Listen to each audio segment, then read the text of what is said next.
I'm Darren McCaffrey, and here's what's coming up over the next hour. We're going to be live with PMQs, Prime Minister's Question Time, taking place a little later today. Meanwhile, the Cabinet's been meeting this morning and backed Boris Johnson's plan that current restrictions are enough for now. Meanwhile, Sir Keir Starmer, well, he's off, having tested positive for coronavirus, so the Prime Minister will be up against Angela Rayner in just a few moments. After that, there is more Commons action. There'll be a statement from the Prime Minister on the latest COVID developments across the United Kingdom. And we'll be getting reaction from MPs here in the studio. Very good afternoon and welcome to the programme.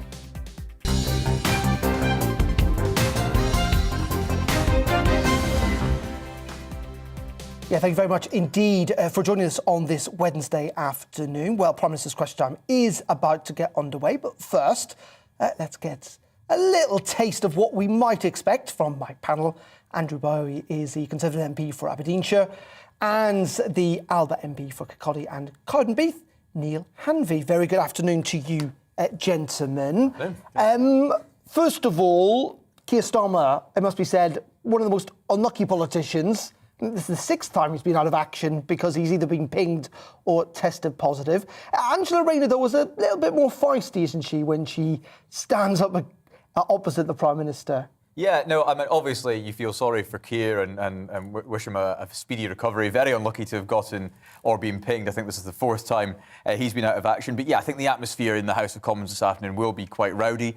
Angela doesn't hold back. And I think the Prime Minister will probably relish getting to his feet after a 2 to 3 week break and getting stuck into what should be an interesting session, given everything that's going on.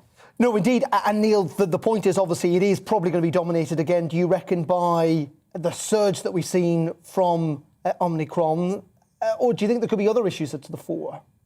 Well, I think there's a number of issues that have developed over the festive season. There's the increase in cases, there's the change in, or expected change in restrictions, but there's also the developing case about the availability of lateral flow devices and PCR tests, and that's been something that I've certainly been taking a keen interest over the last year and a half. In fact, I've got an adjournment debate this evening looking at COVID contracts, and that will feature significantly as part of that discussion. Andrew, I might suggest that actually, considering there is a statement, and there is a statement from the Prime Minister at 3:30 on coronavirus, that actually Labour might go on cost of living and this row over the fact that the PM doesn't seem to want to budge on lowering VAT. Well, I mean, the cost of living crisis and the rise in inflation is something that's going to be focusing minds very much, not just in Westminster, but around the country over the next few weeks and months. So it may well be that Angela Rayner goes on that. The government's been absolutely clear that we'll take what action is necessary to support the British public as we go through the next few weeks. But not lowering VAT? Well, not lowering VAT, but certainly... On fuel, this is specifically, we should say. Specifically on fuel, but certainly looking at other options. The winter fuel allowance obviously remains for those that need it. There are other, systems in progress through the Department for Work and Pensions and others to make sure that those people that do need support do get it over the next few weeks and months, because alongside COVID, this is certainly going to be the main issue, I think we would all agree, that we'll be talking about over the next few weeks. Interesting, isn't it, Neil, that potentially this Christmas break and the fact that the Prime Minister hasn't budged on the coronavirus restrictions seems to have won him some favour, maybe with his own backbenchers.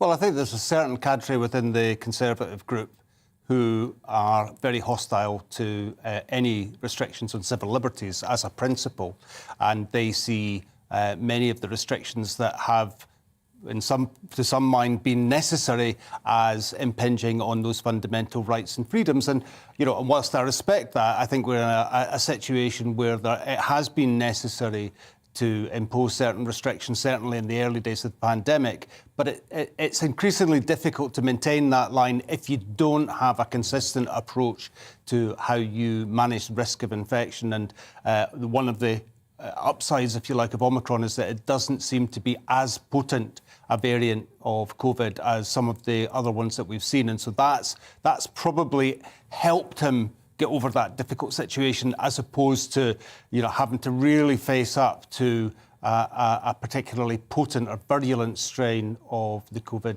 But in saying that, Andrew, we've got ONS statistics today saying 3.7 million people had it at the end of December. Yeah. That's not actually far off the projections that we saw in terms of case numbers per day.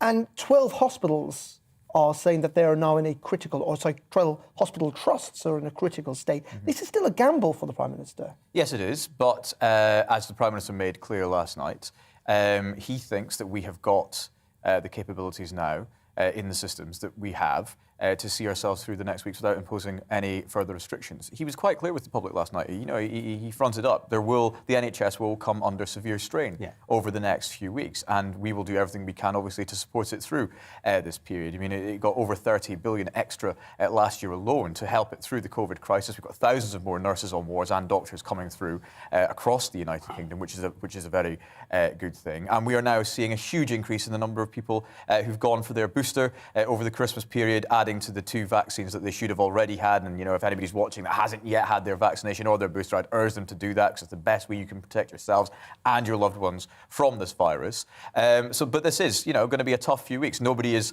in any denial about that, but we have to see it through. And, you know, locking down the country again is simply not an option because of the huge health the impact on mental health, for example, that would come from that, not just the hit on the economy, but societally as well.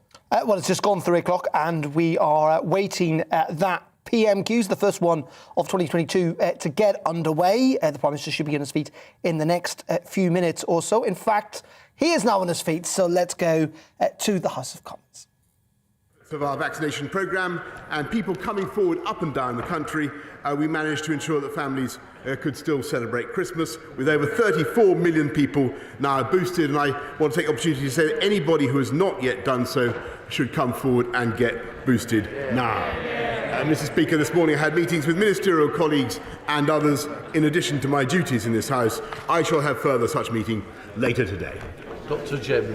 Thank you, Mr. Speaker. Sadiq Khan's TfL in tatters and the Welsh Labour Nationalist Coalition in Cardiff Bay, an unfunded devolved disaster. Mr. Speaker, does the Prime Minister agree with me that the great British public don't need to look back at the last UK Labour government to see what this opposition's answer to all our problems is, which is to bang at the doors of the Treasury demanding that the taxpayer bail them out of their own ineptitude and incompetence? Mr. Speaker, it's not just Labour's record in London or in Wales. Every Labour government in history since the Second World War has left office with unemployment higher than when they came in. And that's because only Conservatives can be trusted to deliver on the economy and on the people's priorities. And that is why, Mr. Speaker, this country now, thanks to the policies we have pursued, has the fastest economic growth in the G7. Comes to the Deputy Leader of the Opposition, Angela Rayner. Thank you, Mr. Speaker, and a Happy New Year to you and the rest of the House. Mr. Speaker, over the Christmas break, the world lost a giant in the fight of equality and human rights, the great Desmond Tutu. And I would like to offer my condolences to his family and to the people of South Africa.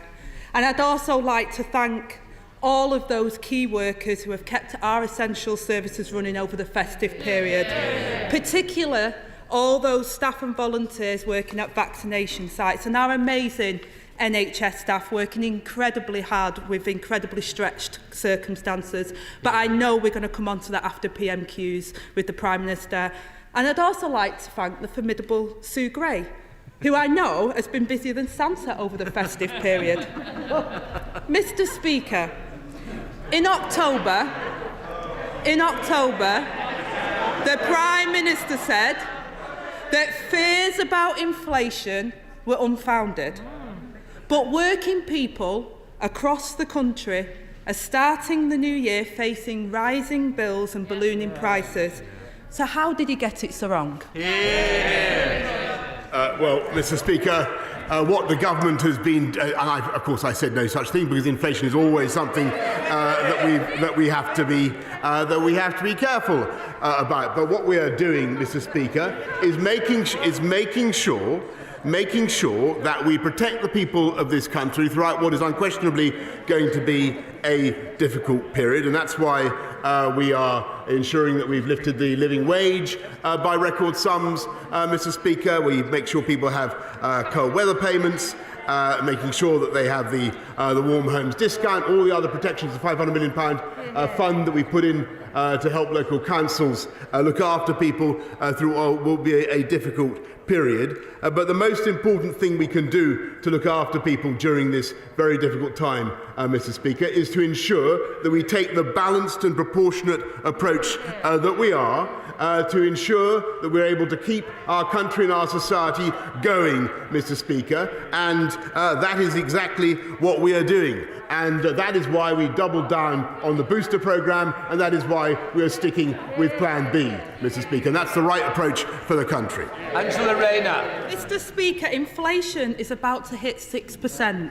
That's the highest rate since the early 90s, when the Conservatives have been in power for over a decade, marred in their sleaze with a divided party, a Prime Minister losing the support of his backbenchers and governing shambolically, and a Labour Party, Mr. Speaker, who is ready to take over and provide the Britain with a better future.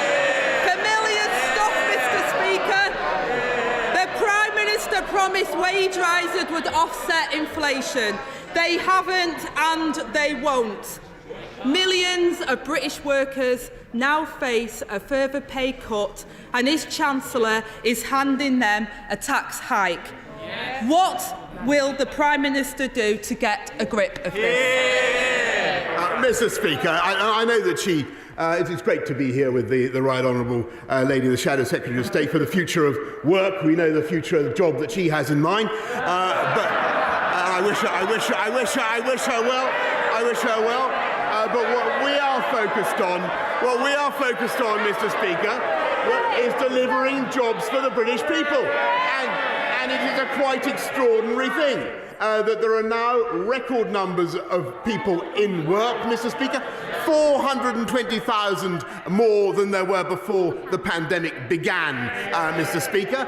We have youth unemployment at a record low, Mr. Speaker, and never let it be forgotten that when Omicron hit this country, Mr. Speaker, what was their instinctive response?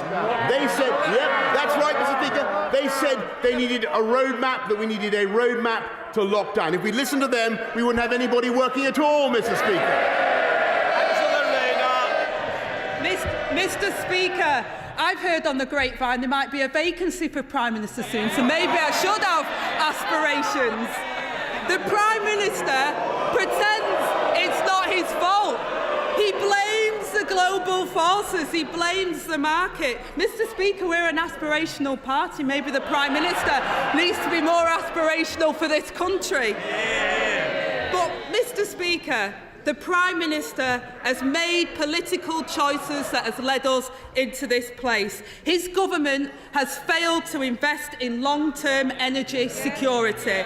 His government decided to let gas storages collapse. His government let the energy market run out of control. 27 energy companies have gone bust in the last year. And now household bills are going through the roof.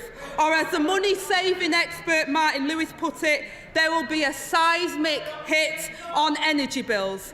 Can't the Prime Minister see what's happening yet again? Working families are picking up the tab for his incompetence.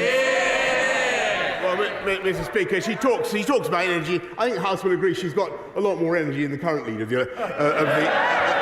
the opposition. I welcome her point, because actually what the government is doing is supporting people throughout the pandemic. 2.2 million people supported with the Warm Homes discount, Mr. Speaker, worth £140 per week, which we introduced. Pensioners supported with the £300 winter fuel payments, Mr. Speaker.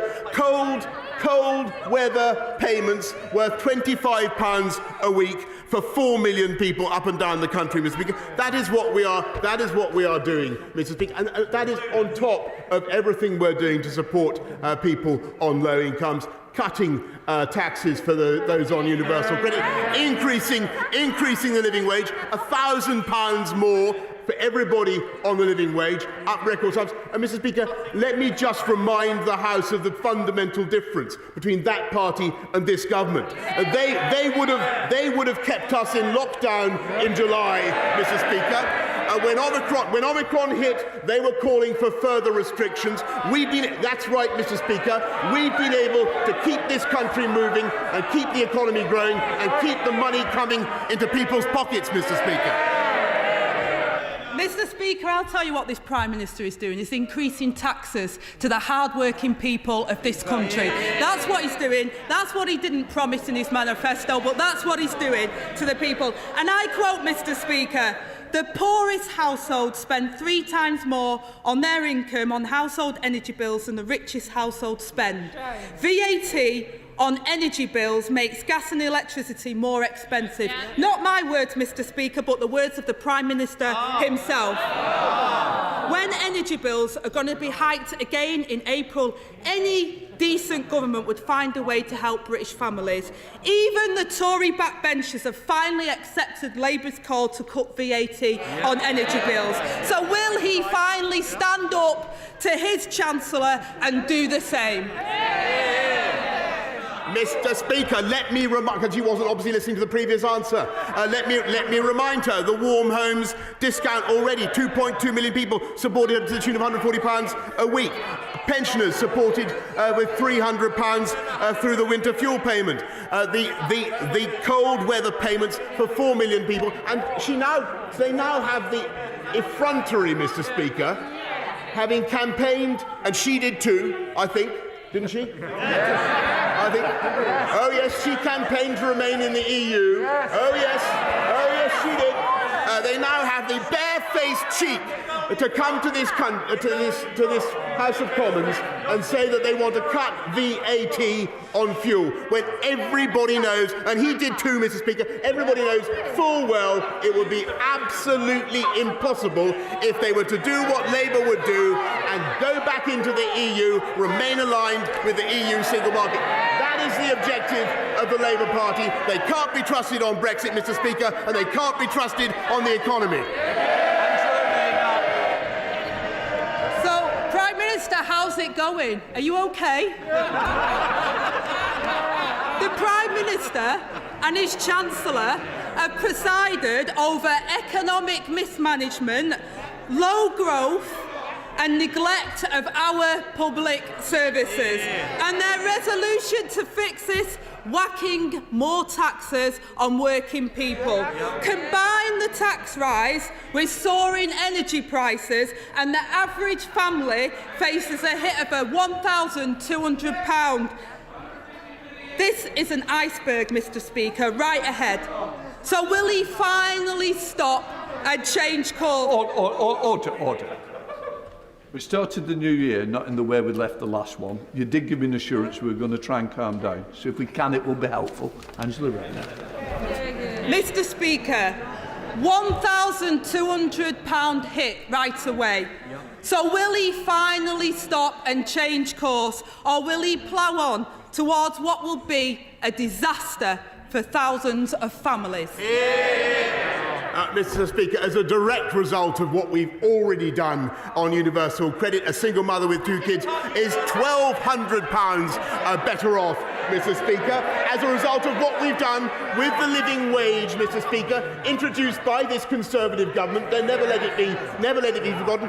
Everybody on the living wage has seen another £1,000 in their income every year, Mr. Speaker. But that's not the point. The fundamental, and we will continue to look after people throughout the pandemic. But the fundamental point is that because of the steps the government has taken, because of the tough decisions we've taken, because of the balanced and the proportionate approach that we've taken to COVID, we've been able to keep this country open, keep our economy moving, more open than any other comparable economy in Europe. And they know it, Mr. Speaker, and they opposed it every step of the way. And that's why people are seeing increases in employment and increases in their pay packets as well. Mr. Speaker, this Prime Minister always gives with one hand and takes away with the other. Under this Prime Minister, the country is worse off. Prices for everyday goods are soaring out of control. Hard-earned savings will be hit, and the wages of working people won't go as far. Inflation isn't an economic theory. It has serious consequences for people's lives.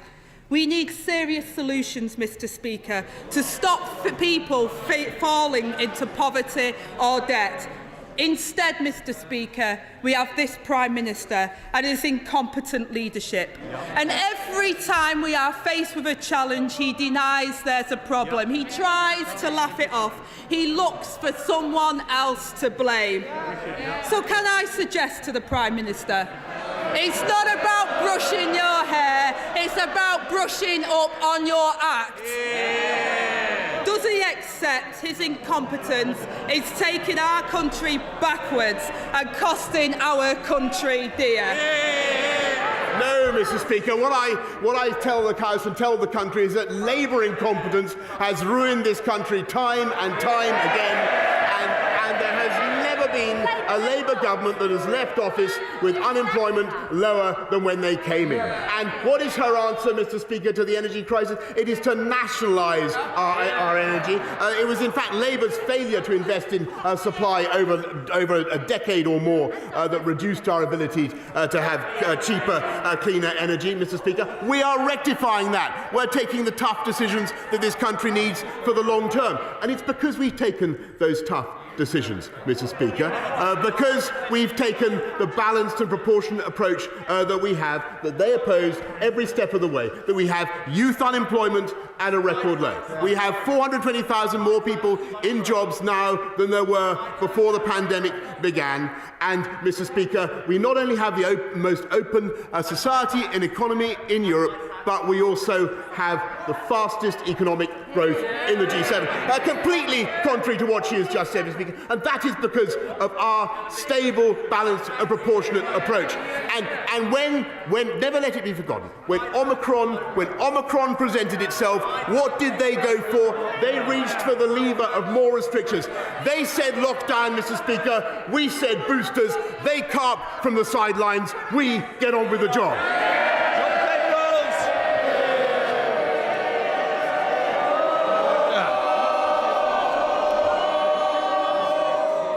More. You won't get more at this rate, will you?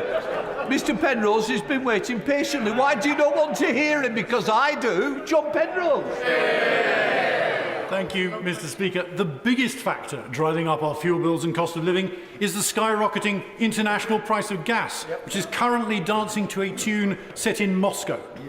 Will the Prime Minister agree with me that Labour's short-term proposals to shift the burden from bill payers to taxpayers won't address this fundamental underlying problem at all? That the crisis demands structural reform to the energy price cap rather than just resetting it later this year, and energy self-sufficiency to uncouple us from Russian gas as well? Yes, I thank my honourable friend, and he is completely right, and that's why this government is taking the tough decision to invest in the long-term future of our energy supply, investing in massively increasing our supply of renewables, but nuclear as well, Mr. Speaker, and that is the right way forward for this country. And I think it is absolutely, and it was Labour, of course, who completely failed to take those decisions, with the result that nuclear in particular fell away dramatically. And it is absolutely farcical that their answer today, Labour's answer today to the energy price rises, which my honourable friend correctly diagnoses, is to nationalise our energy. Yes, it is. Is it? Well, maybe they've changed their minds now, but it was. Maybe they've had a second. Maybe they've had a third. But their answer was to nationalise our energy sector and to send bills even higher, and that is not the way forward. Leader of the SNP, Ian Blackford. Thank you, Mr. Speaker. Can I wish you, colleagues and all staff, a good new year? Mr. Speaker, over the last few weeks, serious warnings have grown over the Tory cost of living crisis, which will hit the majority of families over the coming months.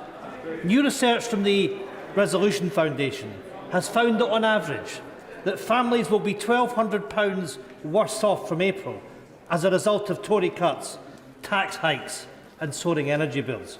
Now, for members of the Tory government, £1,200 might not seem very much. For the Foreign Secretary, it is just another taxpayer-funded lunch in Mayfair.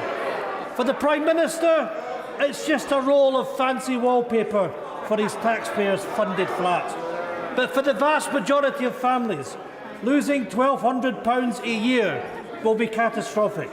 For some, it will mean that they can't afford to pay their rent and bills, to heat their homes, or to put food on the table. So will the Prime Minister apologise for leaving millions of families worse off?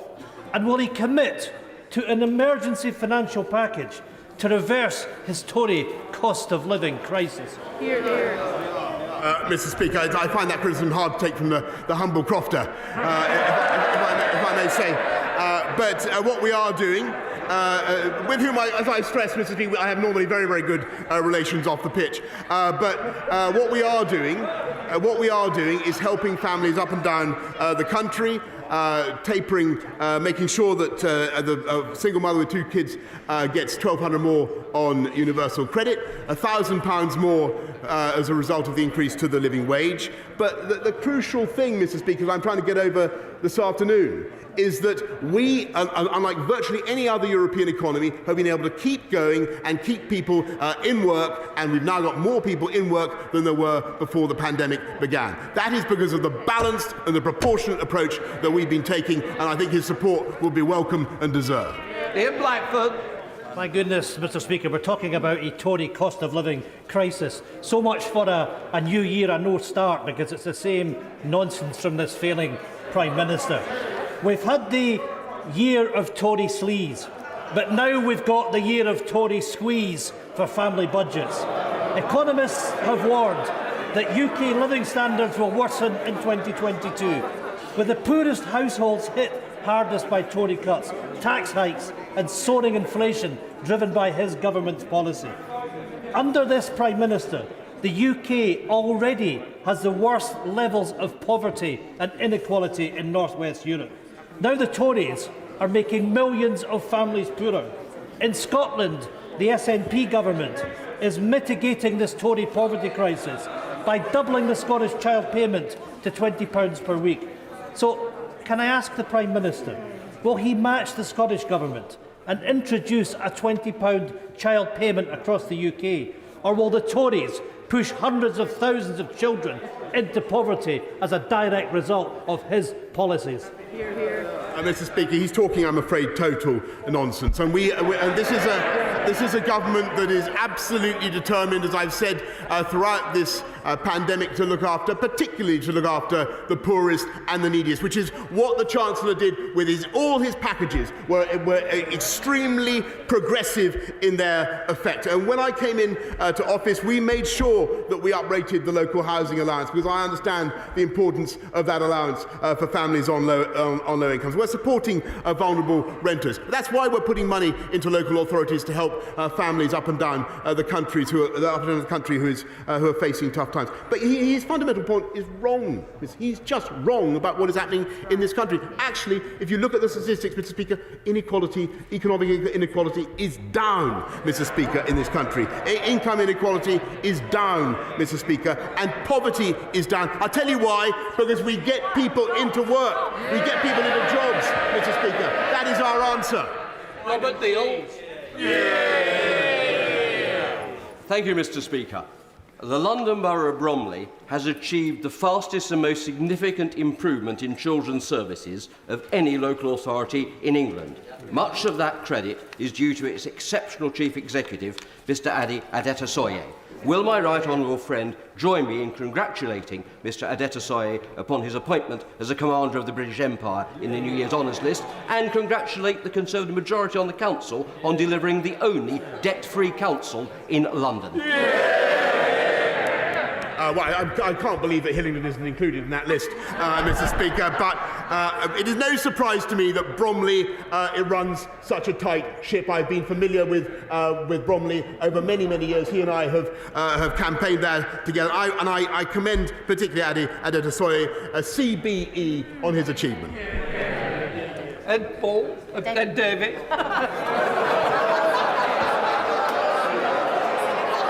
Happy New Year, Mr. Speaker. Mr. Speaker, I'm sure the Prime Minister will want to join me and my Liberal Democrat colleagues in welcoming the new member for North Shropshire. Mr. Speaker, people's already high heating bills are about to jump by over 50%, with average energy bills rising by nearly £700 a year. Gas price rises will push millions more families into fuel poverty, when we know many are already afraid even to open their heating bills. Does the Prime Minister accept that he could be doing much, much more than he is doing to prevent millions of people going hungry and cold this year, while he remains, for now at least, in the warmth and comfort of number 10? Mr. Speaker, of course, I welcome the honourable lady to her place. But for the rest of what he had to say, Mr. Speaker, I think balls was the word. I think you were right first time. I think I can. Your word, Mr. Speaker, not mine. And I simply advise the House to go back over what I have just said about all the protections we're putting in place already. The winter fuel payments, the warm homes allowance, what we're doing to support pensioners, the £620 million we're putting in to support local councils, Mr. Speaker. And if he talks about long-term energy solutions, is this the same Ed Balls-Davey who was an energy minister, Mr. Speaker? Thank you, Mr. Speaker. Hospitalisations in London have peaked, so the Prime Minister was absolutely right to hold his nerve on new restrictions in the last few weeks. But does he agree the NHS faces not just Omicron staffing absences, but permanent and dangerous staffing shortfalls in nearly every specialty? And will he end the cycle whereby those shortfalls continually threaten not just patient care, but sometimes even our freedoms, by overhauling workforce planning, by backing Baroness Cumberledge's amendment to the health bill in the House of Lords, having a word with his neighbour in Downing Street, and making 2022 the year we finally solve this problem? Mr. Speaker, I think my right honourable friend's amendment may have re-emerged in another place, and I thank him for.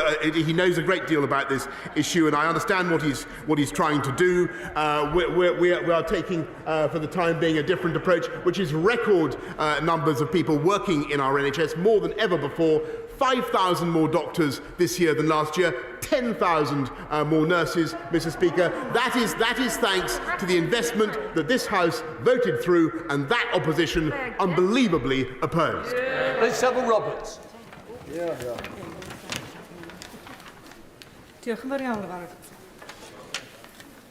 My mother, Dr. Nancy Saville, was diagnosed with dementia just before Christmas. She had a stroke a year ago.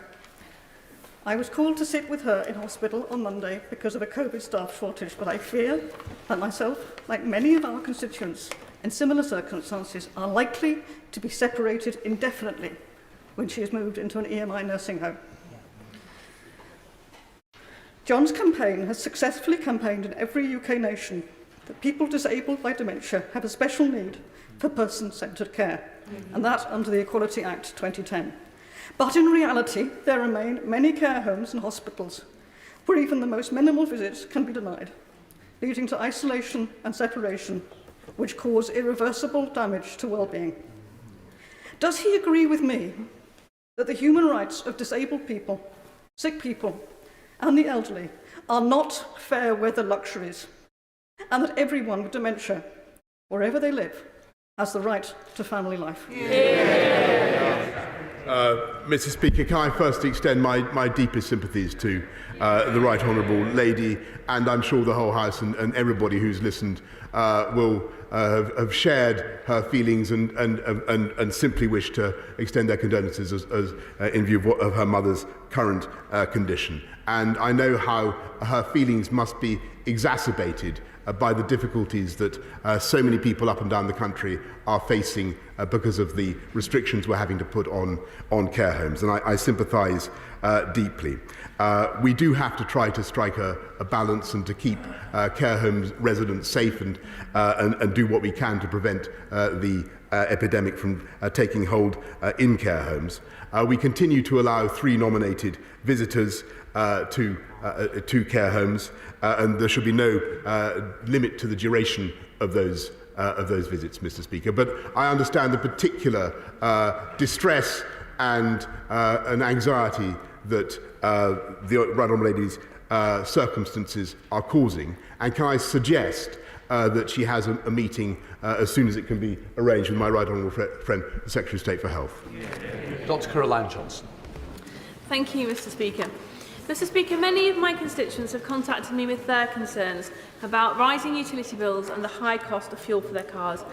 People in rural constituencies, like Sleaford and North Hykeham, are particularly affected by this because the rural areas are colder in the winter, many of the homes are not on the gas grid, rural people are much more reliant on their cars, and public services are very much further from home. I would therefore like to ask my right honourable friend what more he can do, particularly in rural communities, to ensure that my constituents have a reliable and affordable source of energy and fuel. I thank her very much, and she's drawing attention to a very important consideration as we try to abate the increases in gas, in the cost of gas and the cost of energy. So for people in a rural constituency such as her own, it will be an important point that we've frozen fuel duty for the 12th year in a row, that the energy price cap itself remains in place clearly, and we're doing everything we can to help people with the energy efficiency of their homes. What we're also doing is all the other measures that I've explained to the House. But, Mr. Speaker, the most important thing that we can do to help people in her constituency and across the country is to have sustainable, clean, cheaper forms of energy. And that is what this government is investing in now, and we are taking the tough decisions necessary. Andy MacDonald. Thank you, Mr. Speaker. Statutory sick pay is worth £3 a week less in real terms compared with the start of the pandemic, and millions of workers are being forced to choose between isolating and putting food on the table. In Germany, 100% of workers' salaries are covered by sick pay, whereas in the UK it is a pitiful 19%. So I asked the Prime Minister if he thought earning £250,000 from his second job was chicken feed. How on earth does he expect working people to survive on £96 a week when they get sick? And if he agrees that many lives and livelihoods could be saved by increasing sick pay, will he commit here and now to raising it to the level of the real living wage? Mr. Speaker, I thank the honourable gentleman. Of course, as he knows, one of the first things we did when COVID struck was to make sure that statutory sick pay was payable from day one. So it's up to 75% more generous if you need to self-isolate. And the current statutory sick pay is, of course, a minimum. More than half of employees actually get contractual sick pay from their employer. But the most important thing we can do, Mr. Speaker, is ensure that we continue to keep people in work, in jobs, and in higher wage, higher skilled jobs, and that is what we are doing. Thank you very much indeed, Mr. Speaker. Later today, I'll be seeking to introduce a bill to extend auto-enrolment to pensions for everyone aged over 18, including part-time workers. That would see trillions of pounds in long-term savings, levelling up the retirements of workers, especially women, in the towns and villages of North West Durham and across the country. As the Prime Minister seeks to build back better from the global pandemic, will he throw his weight behind these important changes that would benefit workers across our United Kingdom? Yes. Mr. Speaker, over 10 million people have been automatically enrolled into workplace pensions already. That's put another 28.4 billion into pensions, so it's a great success. But I'm sure that my honourable friend, the Secretary of State for Pensions, will be listening closely to what he has said. Thank you, Mr. Speaker. We know the Prime Minister is happiest at Peppa Pig World, but in the real world, people in Southwark face rising energy bills, rising shopping costs and a new Tory tax. but leaseholders also face huge costs for fire safety works post-Grenfell required by his government. So will the Prime Minister try and keep just one promise in 2022 and protect all leaseholders from those costs? And will he back the cross-party campaign to make those works exempt from VAT to add £1 billion to the Building Safety Fund? I thank the honourable gentleman. Actually, I think what most Londoners want is protection from high-taxing Labour councils, in my experience. But what they will also get is we will deliver on our pledge to protect residents from serious fire safety risks, and also to manage the injustice that leaseholders face, Mr. Speaker. And the House can look forward to being updated shortly.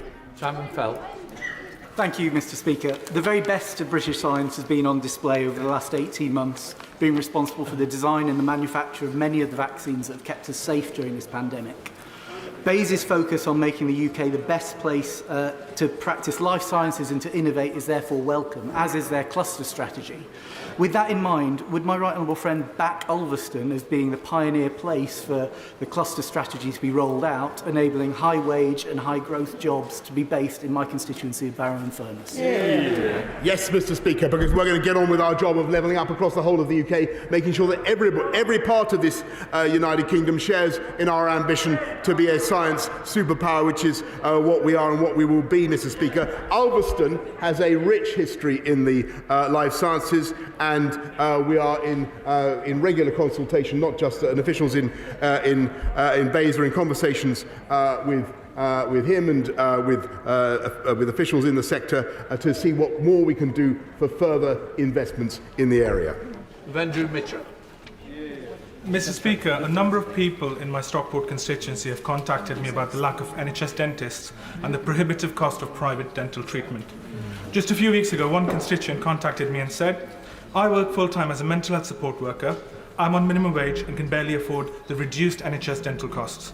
In the past 3 months, I've had to go to the emergency dentist 3 times for the same tooth, with the infection initially getting so bad I collapsed at work. The problem is not being dealt with because you need a second appointment, which isn't classed as an emergency and thus needs your regular dentist. Does the Prime Minister agree that stories like this amount to nothing less than a national scandal? And what steps will he take to reduce the backlog of NHS dental appointments? And further, will he commit to increasing the number of NHS dentists across England?" I thank him, but it goes to show why it's so important to keep this country going, Mr. Speaker, and to keep people going to the dentist, because one of the troubles we've had during lockdown, people haven't been going. 10 million unfilled fillings, I'm told, Mr. Speaker, and that's why we're putting record investment into dentistry, into the NHS. £36 billion for all their caterwauling, Mr. Speaker. They opposed that investment. Can we remedy the current flawed budgetary process whereby it's possible to build 14,000 new homes in my constituency without any commensurate increase in general practice capacity? But as we house the next generation, we must make sure that the infrastructure goes in at the same time. Yes, Mr. Speaker, and that's why and I thank him, and he's completely right. You can't build new homes without putting in the infrastructure to go with it, Mr. Speaker, and that's why we have a colossal programme of infrastructure investment, the biggest for a century, and that's why we're investing not only in more GPs, Mr. Speaker, but another £250 million into more GP practices, and they're cachinnating away as usual. They voted against that spending. Mr. Speaker. Millions across the United Kingdom are facing great difficulty with their energy bills. 30% of those bills are actually driven by the government in the form of VAT and various green levies. Now that we've left the EU, Prime Minister, can we use our Brexit freedom to at least review the VAT on those bills, and given that some of the green levies are spent on madcap ideas such as subsidising Draxby Power Station to the tune of £1 billion a year to bring wood chips from America when there's fuel down the road, can we have a review of the green levy as well, so that people are not forced with a burden of unsustainable fuel bills? I thank the right honourable gentleman. I can tell him that we are addressing the issue of fuel. Don't forget the cap is still in place, Mr. Speaker, and what we will do, and all the mitigations that I've talked about are there, Mr. Speaker. But we are determined to do what we can to help people through this pandemic, and we will. But what we must do above all is make sure this country has a better supply of cheap and affordable energy, which they hopelessly refused to institute during their 13 wasted years in government. Speaker, last week my constituent Edna Constable turned 100 years old. She lived through the Second World War, and now of course she's living through a pandemic. Will my right honourable friend join me in wishing her a belated happy birthday? And will he pay tribute to the care workers who are taking care of her, not just in Fountain care homes, but across my constituency and across the rest of the country, who go over and above to protect the most vulnerable in our society? Well, can I thank him very much and say that I want to thank all the staff at Fountain Care Home and everything that they've been doing to look after people throughout the pandemic. But in particular, I want to join my honourable friend in wishing the centenarian Edna a very, very happy 100th birthday. Charlotte Nettles. Absolutely. Thank you, Mr. Speaker.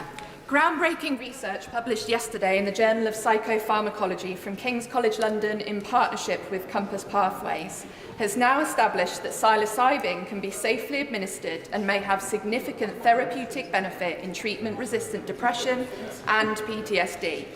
As someone who knows firsthand how debilitating PTSD is, as well as hearing from many, many constituents who have developed the condition as a result of sexual assault or their experiences serving in our armed forces, can the Prime Minister today commit to a review of the regulatory regime that would allow for further and more rapid research in this vital area of mental health support for which current treatment options are currently sorely lacking?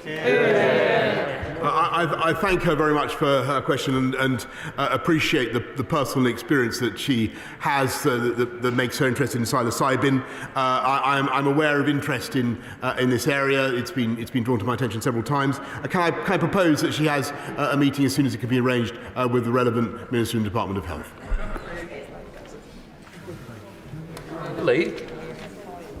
Apparently the government is thinking of relaxing visa controls from India in order to get a free trade deal. Whilst a free trade deal is valuable in itself, we should not be held to ransom. Would he agree with me that our new working class voters who voted Brexit did not vote to replace immigration from Europe with more immigration from the rest of the world, any more that when they were told that they would take back control, we would lose control of the channel? So will he convince us that he's determined to connect to our supporters and control immigration? Yes, Mr. I don't recognise the account he's given at all. We don't do free trade deals on that basis, and I can tell him actually that net immigration since we took back control has gone down, Mr. Speaker. And we will continue to make sure that we take advantage. And that's all they want, Mr. Speaker. Their answer is everywhere and always release uncontrolled immigration. That is their approach to the economy. And it's not the right way forward. That's why our Borders Bill, currently in the House of Lords, is so important, Mr. Speaker, because it enables us properly to take back control of our borders and to tackle illegal immigration, Mr. Speaker. And what would be good, Mr. Speaker, is to hear from some support from the Labour benches. No question, Kevin Brennan. Thank you, Mr. Speaker. 5 years ago, when the Prime Minister was Foreign Secretary, my constituent Luke Simons was taken captive by the Houthis in Yemen, and unfortunately he's got the former Foreign Secretary sat next to him and another former Foreign Secretary behind him, both of whom have served during that period of time. Luke Simons is still in captivity in Sana'a. even though other nationalities, including the Americans, have managed to get their citizens released. Will he pledge that his government will do everything it can to get Luke released from captivity in the Yemen, and arrange that the Foreign Secretary meets with my constituent, Luke's grandfather, Mr. Robert Cummings, in order to discuss how to go about doing that? I thank him for raising this again. I remember the case, and it's a very sad one, Mr. Speaker. I know that our staff in the FCO work very hard. FCDO work very hard to try to release people as around the world from the positions they find themselves in. Luke Simons is no exception to that. But I will certainly make sure that he has a meeting with the relevant minister to report on progress we're making. Is it relevant to the question we've just had? Angela Rayner. Thank you, Mr. Order. Nobody wants to mislead the House, and I'm sure the Prime Minister wouldn't want to do that either. Earlier I quoted the Prime Minister when he said that fears about inflation were unfounded. He said he didn't say that, and yet the Sky journalist Beth Rigby has now put up this clip on social media. So I'm just wondering whether the Prime Minister would like to correct the record. If the Prime Minister wants to come back, he can do. If he doesn't, what I would say is, it's not a point of order. Stay there, stay, Prime Minister. Prime Minister, sit.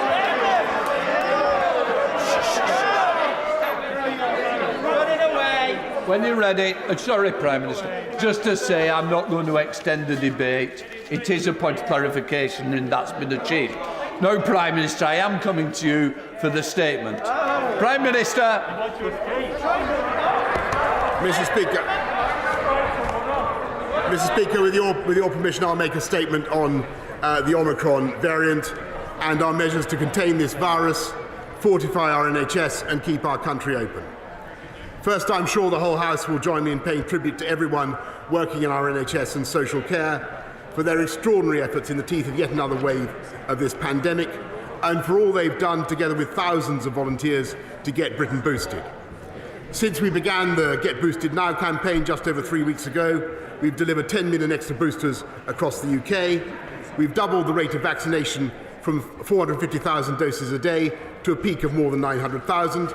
We've matched the NHS's previous record day and then beaten it again and again. And we've met our target of offering a booster to every eligible adult in England a whole month early. As a result, we have a higher level of booster protection than all our European neighbours, with over 34 million boosters administered across the UK, including in England, reaching more than 90% of the over 70s and 86% of the over 50s. Together with the evidence that Omicron causes less severe disease than previous variants, and the way the public have conscientiously changed their behaviour in response to Plan B, this level of protection means we're in a very different position than during previous waves. I know some honourable members might therefore ask whether this means we can now do away with measures altogether, but I'm sorry to report that hospital admissions are rising rapidly, doubling around every 9 days, with already more than 15,000 COVID patients in hospital in England alone. We're experiencing the fastest growth in COVID cases we've ever known, with over 218,000 cases reported yesterday, although that included some delayed reporting. And potentially of greatest concern, case rates are now rising rapidly among the older and more vulnerable, including doubling every week among those over 60, with the obvious risk that this will continue to increase the pressures on our NHS. So, in response to the latest data, the Cabinet agreed this morning that we should stick with Plan B for another 3 weeks, with a further review before the regulations expire on the 26th of January. People in England should carry on working from home whenever they can, wear face coverings on public transport and in most indoor public places, and take a test before going to high-risk venues or meeting the elderly or vulnerable. All of these measures are helping to take the edge off the Omicron wave, slow the spread of infection, manage the immediate pressures on our NHS, and buy time for the boosters to take effect. And those in Scotland, Wales and Northern Ireland should, of course, continue to follow the rules where they live. Mr. Speaker, faced with these pressures on our NHS, I know some members may ask the opposite question, whether we should go even further and move towards a full lockdown. But lockdowns are not cost-free. They impose a devastating toll on our physical and mental well-being, on our businesses, jobs and livelihoods, and worst of all, on the life chances of our children. So this government does not believe we need to shut down our country again. Instead, we are taking a balanced approach, using the protection of the boosters and the Plan B measures to reduce the spread of the virus, while acting to strengthen our NHS, protect critical national services and keep our supply chains open. We're building on-site Nightingale hospitals and creating 2,500 virtual beds to increase NHS capacity. We've bought more antivirals per person than anywhere else in Europe, and we're now working to identify those trusts which are most likely to need military support, so this can be prepared now. From the 10th of January, we will provide 100,000 critical workers in England with free lateral flow tests for every working day to help keep essential services running. This includes those who work on critical national infrastructure, national security, transport and food distribution and processing. And these tests are separate and in addition to those already allocated to our public services, such as in education, where we have delivered 31 million testing kits to schools and colleges for the start of the new term. Mr. Speaker, we have the biggest testing programme in Europe, registering almost twice as many tests as France and 4 times as many as Germany. Last month alone, we distributed 300 million lateral flow devices, enabling millions of people to get tested and keep their loved ones, friends and colleagues safe in the run-up to Christmas. But thanks to the sheer size of the Omicron wave, we still need to take steps to ensure our testing capacity reaches those who need it most.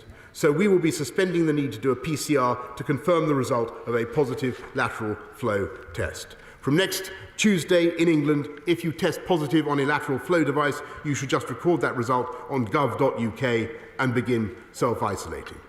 Mr. Speaker, our balanced approach also means that where specific measures are no longer serving their purpose, they will be dropped.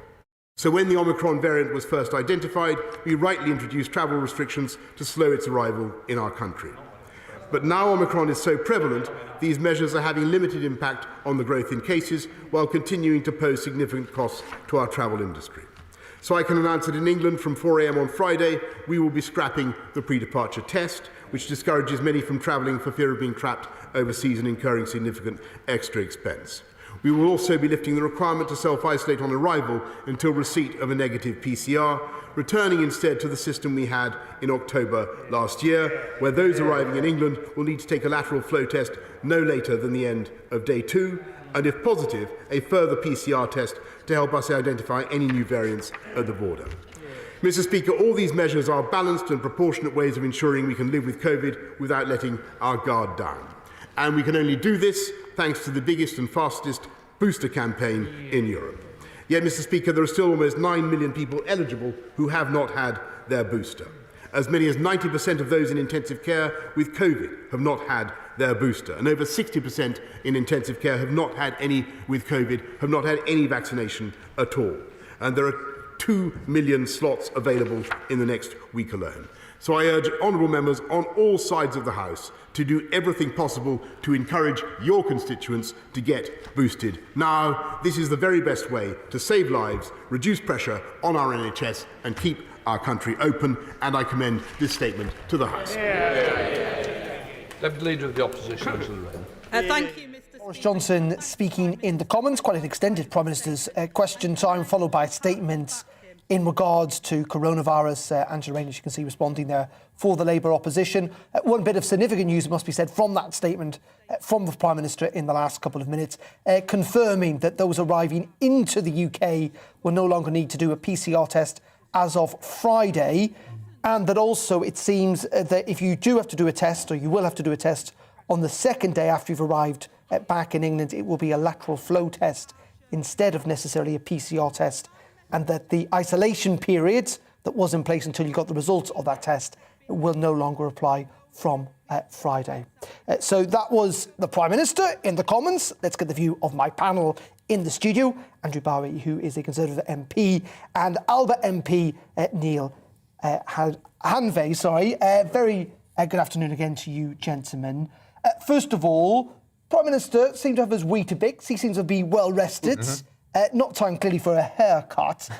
But interestingly, Labour, the Lib Dems and the DUP all going on this cost of living crisis? Yeah, as we predicted, it was inflation and the cost of living. But as the Prime Minister said, this government is taking action to address that. You know, we've reduced the tax on universal credit. We've we've increased the national living wage significantly. We are introducing the Warm Homes Fund. We've got the winter fuel allowance, and we will continually look at the situation in the country to see if we can go further in certain ways. But you've also got tax increases coming down the line, and no budge on this VAT. A tax increase which is going to support our very much under pressure National Health Service and social care, and the VAT regime which we have, as the Prime Minister pointed out, we wouldn't even have the option of cutting VAT if Labour had their way and we were still in the European Union. Is something we will keep under review. The Prime Minister was quite clear. This government will keep all options open to it to do what we can, which we will do, as we've proven over the last 2 years, to support the British people through this very difficult period ahead. And Neil, I thought it was also interesting that the Prime Minister was drawing this dividing line with the Labour Party when it comes to restrictions.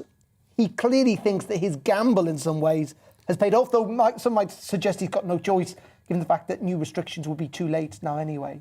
Yeah, I mean, well, I think the point that you made is absolutely spot on. It's a gamble, you know, and that is, unfortunately, where everyone is with an unknown quantity of a new variant of COVID. So the gamble paid off for him this time. It would have been very different if it hadn't. So, you know, it doesn't divorce. I think the one thing that I'd pick up from the Prime Minister is that the slogans that he uses may bring him some cheer from the backbenches, but the reality is that the cost of living crisis is extremely real to many, many people. You know, the 10-minute rule bill that I put in just before the winter recess, that was for a cold climate allowance that looks at a zoned region of the UK and gives a percentage uplift in increasing in each of the zones across the UK. And that's a very real need. You know, we need to look at the cost of living crisis. I mean, very quickly. No, absolutely. Yeah. No, I was going to say what we can't ignore is the jobs miracle that has occurred under this government over the last 2 years. The fastest growing economy in the G7, 420,000 more jobs now than we had when we went into COVID in March. Very real pressure. 2020. But wages not necessarily increasing. Andrew, appreciate your time. Neil as well. Thank you very much indeed for joining us on the programme. Just to bring you up to date with that breaking news, that is that no PCR test will be needed if arriving into the UK from 4 a.m. International arrivals from Friday, 4 a.m.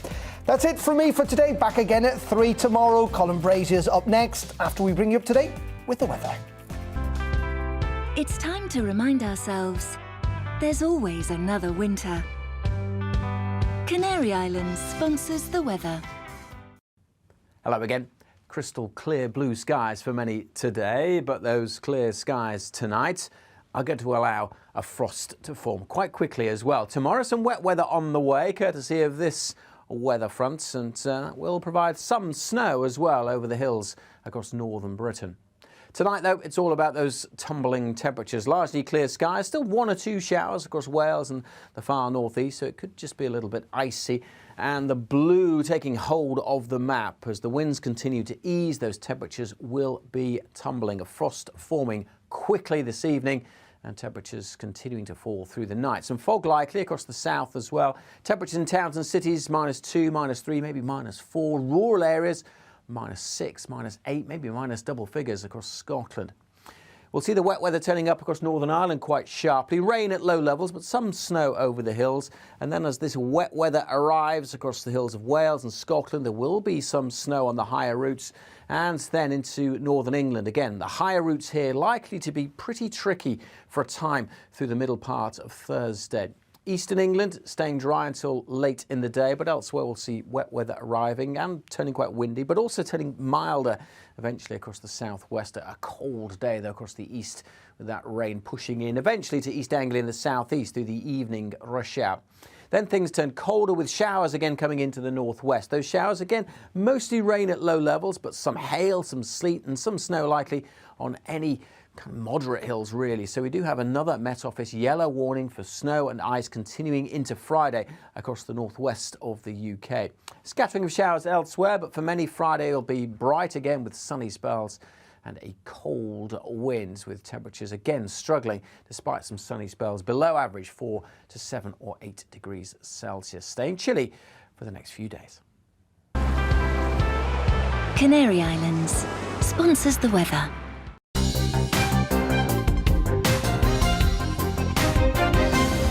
Hello there, I'm Eamon. And I'm Isabel. And you're watching the GB News digital stream across the United Kingdom. And around the world. If you're here in the UK, you can also watch us on your TV screen. GB News is Freeview channel 236. On Sky, we're channel 515. 626 on Virgin Media. Just remember, you might need to retune your TV to watch the channel. Yeah, and if you are doing that, find out more about retuning by going to gbnews.uk. Join my show Farrar, 7 p.m. till 8 p.m. Monday through Thursday, and there you will get opinion, analysis, debate, and I'll cover stories that nobody else dares to touch. And then for the last 15 minutes, talking pints. We're over a drink. We have a civilized